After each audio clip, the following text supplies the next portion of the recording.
Ya, assalamualaikum warahmatullahi wabarakatuh. Salam sejahtera bagi kita semua. Sholat Id pada pagi hari ini, Sabtu 1444 Hijriah. Iya, saat ini sudah mulai berdatangan untuk melaksanakan sholat Id.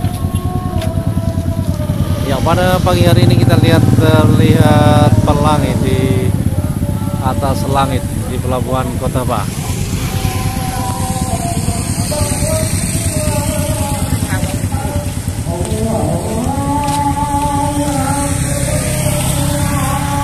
Ya, cukup cerah pada pagi hari ini di Pelabuhan Bah, sedangkan masih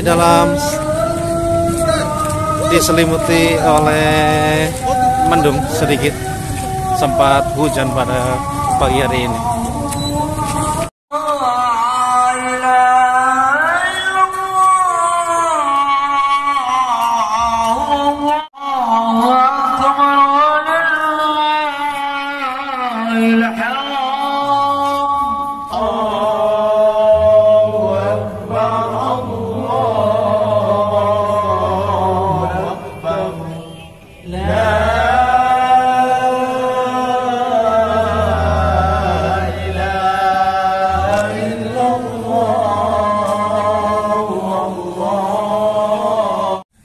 Assalamualaikum warahmatullahi wabarakatuh.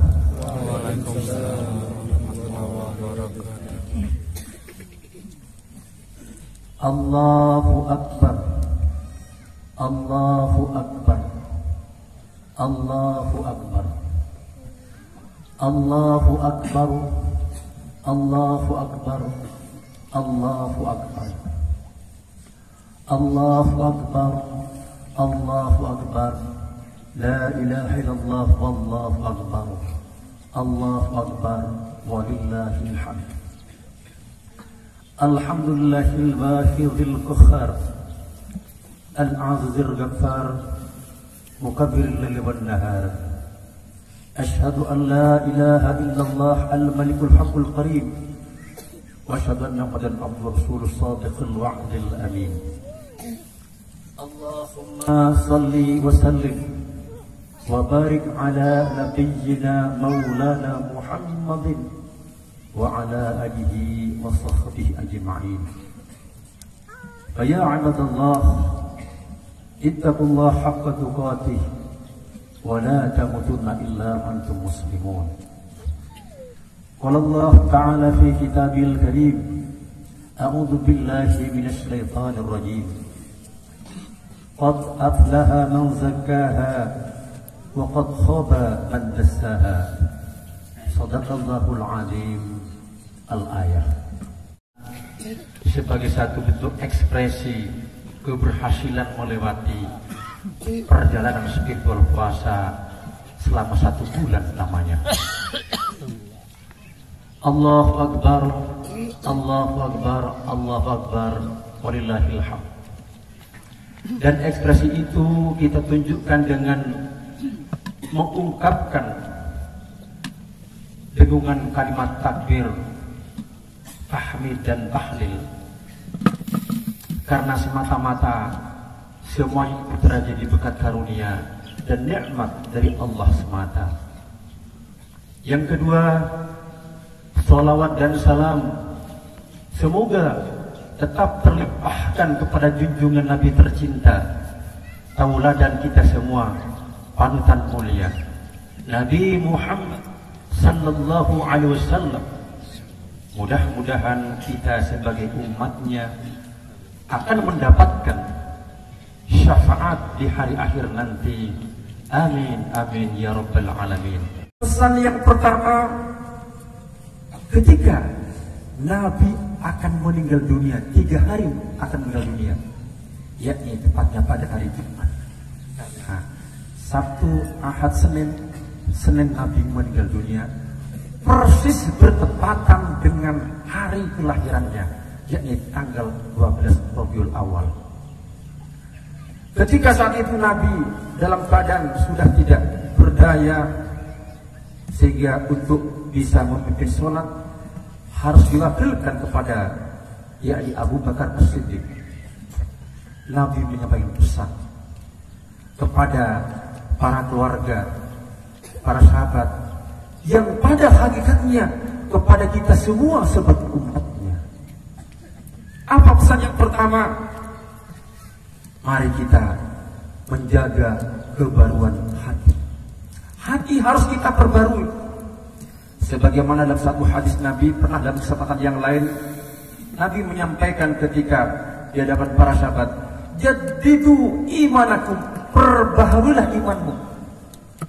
Seluruh sahabat pada waktu itu agak terheran-heran, bagaimana cara memperbarui iman? Kaifa nujaddidu imanana ya Rasulullah? Bagaimana ya Rasul untuk memperbarui iman yang sudah ada ya Rasul? Nabi menyampaikan, aksiru min qawli la ilaha illallah, yakni dengan cara memperbanyak kalimat tauhid atau kalimat tahlil la ilaha illallah. Siapa yang selama hidupnya bisa menjaga, memperbanyak kalimat tahlil la ilaha illallah dan menjaga sampai akhir hayatnya, maka akhir kalamihi la ilaha illallah dakhala jannah, dijamin Rasulullah. Siapa yang pada akhir hayatnya mengucapkan kalimat la ilaha illallah dakhala jannah, pasti dia digaransi masuk surga. Tapi ingat, untuk bisa mengucapkan kalimat la ilaha illallah itu bukan pekerjaan lidah, tapi pekerjaan hati. Jaga hati. Kita tahu paman Nabi Muhammad, Abu Thalib, dia orang Arab. Dibisikkan oleh Rasulullah ketika meninggal dunia, dibisikkan oleh Rasulullah, la ilaha illallah ya ammi, wahai pamanku. Pamannya yang orang Arab dan dibisikkan oleh Rasulullah utusan Allah terakhir tidak mampu mengucapkan kalimat la ilaha illallah. Dipaksa oleh Rasulullah, ya ammi, wahai pamanku, kau sampaikan, ucapkan pamanku la ilaha illallah. Sampai 3 kali berturut-turut paman tercinta yang membantu Nabi memberikan kontribusi dakwah Rasulullah, bendera kebenaran Islam, itu pun tak mampu mengucapkan kalimat la ilaha illallah. Masih belum menikah, akhirnya dia curhat kepada Bapak Imam. Pak Imam, teman-teman saya sudah pada punya anak semua, menikah, terus hanya saya Pak Imam, apa karena wajah saya itu jelek? Maka Pak Imam ini dipegang tangan pemuda ini. Hai pemuda, bahwa jodoh, kematian, rezeki itu bukan urusan otak manusia, tapi kuasa Allah. Asalkan engkau hati bersih, berdoa pada Allah, pasti Allah akan mengijabahnya. Pemuda itu yang tadinya sangat pesimis melihat masa depannya, akhirnya berubah menjadi optimis. Yang semula dia melihat masa depan suram, akhirnya dia dengan kalimat tauhid yang kuat melihat bahwa dia di masa depan yang penuh harapan. Maka yang tampaknya tadi ekspresinya cemberut, sekarang cerah ceria. Gimana pemuda? Kemudian Pak Imam menyampaikan, salasun la turaddu da'watuhum, ada 3 golongan orang yang tidak akan ditolak doanya. Salah satu di antaranya was-shaimi hatta yuftiru, yakni doanya orang yang berpuasa sampai dia berbuka. Jadi kita ini bapak-bapak, ibu-ibu punya senjata ampuh selama 1 bulan, yakni peluru doa. Apabila doa itu kita sampaikan kepada Allah, pasti Allah akan mengabulkannya. Maka mulailah ditanya oleh Pak Imam ini, pemuda, ya Pak Imam, apakah sudah ada calonmu? Pak Imam, calon saya sudah ada, cuma saya tidak bisa berkata-kata karena saya orang biasa. Secara orang kaya lah, calon saya adalah orang yang kaya dan cantik jelita. Apakah kira-kira bisa Pak Imam? Kalau engkau serahkan pada Allah, tidak ada sesuatu yang mustahil dalam dunia ini. Maka besok harinya pemuda ini langsung berangkat ke tempat nona yang menjadi sasaran cintanya. Allahu Akbar, Allahu Akbar, la ilaha illallah, wallahu akbar, wallahil hamd.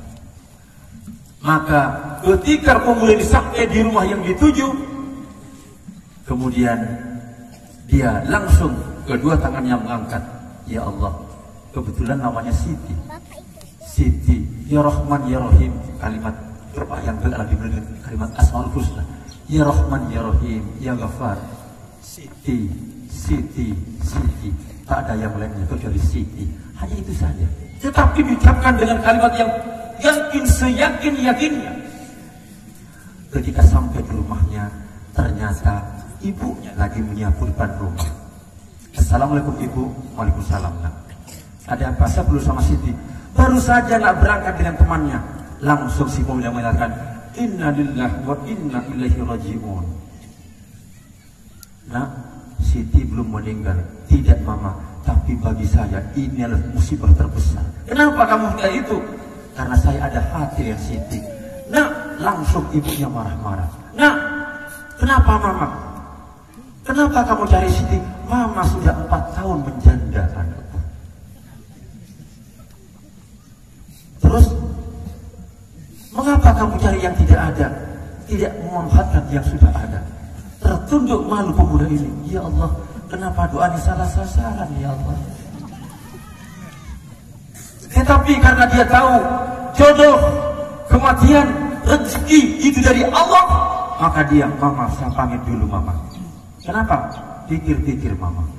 Di perjalanan dia berpikir, ya Allah, apakah ini yang namanya jodoh? Seperti Rasulullah. Rasulullah seorang pemuda, tetapi mendapatkan janda kaya. Bisa jadi ini merupakan, saya mengulang sejarah 1400 yang silam, sejarah Rasulullah. Akhirnya dia curhat kepada Pak Imam. Pak Imam, ada apa? Sudah ada jawaban nak? Pak Imam, ini doanya kok salah sasaran. Kenapa salah sasaran? Saya berdoa untuk Siti, tapi yang jawab mamanya Siti. Kemudian dipegang kuat-kuat, nak, jodoh, rezeki, kematian itu urusan Allah. Tak dapat Siti, mama pun jadi lumayan. Akhirnya besok harinya karena ada orang polos dia datang lagi, mama, ini pasti Rasulullah yang meminta, bukan Kanjeng Nabi Muhammad, tetapi adalah Khadijatul Kubra. Ini pasti Rasulullah. Saya mengulang, alhamdulillah. Akhirnya mama, apa yang mama minta akan saya restui. Siapa tahu ini kita bisa bersamping bersama, bukan cuma di dunia, tapi dalam pintu surga. Maka, nak, aku sudah punya anak. Aku tidak mau pacaran. Ini persisnya seperti pemuda-pemudi orang rote. 1 minggu langsung kita ke KUA. Tetapi mama saya tidak punya modal. Modal kecil semuanya urusan mama. Lepasnya muda, alhamdulillah. Masih belum menikah. Akhirnya dia curhat kepada Bapak Imam. Pak Imam, teman-teman saya sudah pada punya anak semua, menikah. Terus hanya saya Pak Imam, apa karena wajah saya itu jelek? Maka Pak Imam ini dipegang tangan pemuda ini. Hai pemuda, bahwa jodoh, kematian, rezeki itu bukan urusan otak manusia, tapi kuasa Allah. Asalkan engkau hati bersih, berdoa pada Allah, pasti Allah akan mengijabahnya. Pemuda itu yang tadinya sangat pesimis melihat masa depannya, akhirnya berubah menjadi optimis. Yang semula dia melihat masa depan suram, akhirnya dia dengan kalimat tauhid yang kuat melihat bahwa dia di masa depan yang penuh harapan. Maka yang tampaknya tadi ekspresinya cemberut, sekarang cerah ceria. Gimana pemuda? Kemudian Pak Imam menyampaikan, salasun la turaddu da'watuhum, ada 3 golongan orang yang tidak akan ditolak doanya. Salah satu di antaranya was-shaimi hatta yuftiru, yakni doanya orang yang berpuasa sampai dia berbuka. Jadi kita ini bapak-bapak, ibu-ibu punya senjata ampuh selama 1 bulan, yakni peluru doa. Apabila doa itu kita sampaikan kepada Allah, pasti Allah akan mengabulkannya. Maka mulailah ditanya oleh Pak Imam ini, pemuda, ya Pak Imam, apakah sudah ada calonmu? Pak Imam, calon saya sudah ada, cuma saya tidak bisa berkata-kata karena saya orang biasa. Secara orang kaya lah, calon saya adalah orang yang kaya dan cantik jelita. Apakah kira-kira bisa Pak Imam? Kalau engkau serahkan pada Allah, tidak ada sesuatu yang mustahil dalam dunia ini. Maka besok harinya pemuda ini langsung berangkat ke tempat nona yang menjadi sasaran cintanya. Allahu Akbar, Allahu Akbar, la ilaha illallah, wallahu akbar, wallahil hamd.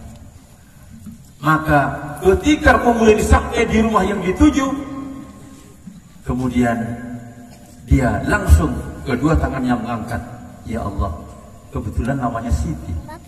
Siti, ya Rahman ya Rahim, kalimat terbayang dengan kalimat Asmaul Husna. Ya Rahman ya Rahim, ya Ghafar. Siti, Siti, Siti. Tak ada yang lainnya kecuali Siti. Hanya itu saja. Tetapi diucapkan dengan kalimat yang yakin, seyakin-yakinnya. Ketika sampai di rumahnya, ternyata ibunya lagi menyapu depan rumah. Assalamualaikum Ibu. Waalaikumsalam. Nak. Ada apa? Saya perlu sama Siti. Baru saja nak berangkat dengan temannya, langsung si pemuda mengatakan, Inna lillahi wa inna ilaihi raji'un. Nah, Siti belum meninggal. Tidak Mama, tapi bagi saya ini adalah musibah terbesar. Kenapa kamu bilang itu? Karena saya ada hati yang Siti. Nah, langsung ibunya marah-marah. Nah, kenapa Mama? Kenapa kamu cari Siti? Mama sudah 4 tahun menjanda anakku. Terus, mengapa kamu cari yang tidak ada? Tidak memanfaatkan yang sudah ada.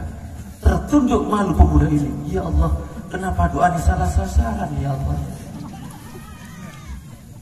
Tetapi karena dia tahu jodoh, kematian, rezeki itu dari Allah, maka dia, Mama, saya pamit dulu Mama. Kenapa? Pikir-pikir Mama. Di perjalanan dia berpikir, ya Allah, apakah ini yang namanya jodoh? Seperti Rasulullah. Rasulullah seorang pemuda, tetapi mendapatkan janda kaya. Bisa jadi ini merupakan, saya mengulang sejarah 1400 yang silam, sejarah Rasulullah. Akhirnya dia curhat kepada Pak Imam. Pak Imam, ada apa? Sudah ada jawaban nak? Pak Imam, ini doanya kok salah sasaran. Kenapa salah sasaran? Saya berdoa untuk Siti, tapi yang jawab mamanya Siti. Kemudian dipegang kuat-kuat, nah, jodoh, rezeki, kematian itu urusan Allah. Tak dapat Siti, Mama pun jadi lumayan. Akhirnya besok harinya karena ada orang polos dia datang lagi. Mama, ini pasti Rasulullah yang meminta, bukan Kanjeng Nabi Muhammad, tetapi adalah Khadijatul Kubra. Ini pasti Rasulullah. Saya mengulang, alhamdulillah. Akhirnya Mama, apa yang Mama minta akan saya restui. Siapa tahu ini kita bisa bersamping bersama, bukan cuma di dunia, tapi dalam pintu surga. Maka, nak, aku sudah punya anak. Aku tidak mau pacaran. Ini persisnya seperti pemuda-pemudi orang rote. 1 minggu langsung kita ke KUA. Tetapi Mama saya tidak punya modal. Modal kecil semuanya urusan Mama. Lepasnya muda, alhamdulillah.